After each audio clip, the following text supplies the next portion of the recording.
स्थानिक स्वराज्य संस्थांच्या निवडणुकांबाबत मोठा निर्णय घेत सुप्रीम कोर्टाने निवडणुका पुढे ढकलण्याचे आदेश दिले आहेत. सर्वोच्च न्यायालयाने या प्रकरणी नवी तारीख दिली असून पुढील सुनावणी 25 फेब्रुवारी रोजी होणार आहे. त्यामुळे निवडणुकांसाठी उत्सुक असलेल्या उमेदवारांना आणखी प्रतीक्षा करावी लागणार आहे.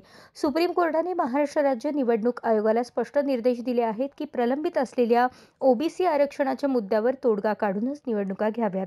तसेच या आरक्षणाचा अभ्यास करून सर्वसमावेशक अहवाल तयार करण्यासाठी अधिक वेळ देण्यात यावा, असा निर्णय देण्यात आला आहे. दुसरीकडे राजकीय पक्षांनी तयारी सुरू केली असून शिवसेनेकडून मुंबई महानगरपालिका निवडणूक स्वबळावर लढण्याची घोषणा देखील केली आहे. याआधी अनेक राजकीय पक्षांनी ओबीसी आरक्षणासंबंधी आपल्या मागण्या व आक्षेप मांडले होते. सुप्रीम कोर्टाने या मुद्द्यावर गांभीर्याने विचार करत निवडणुकांची तारीख पुढे ढकलली आहे.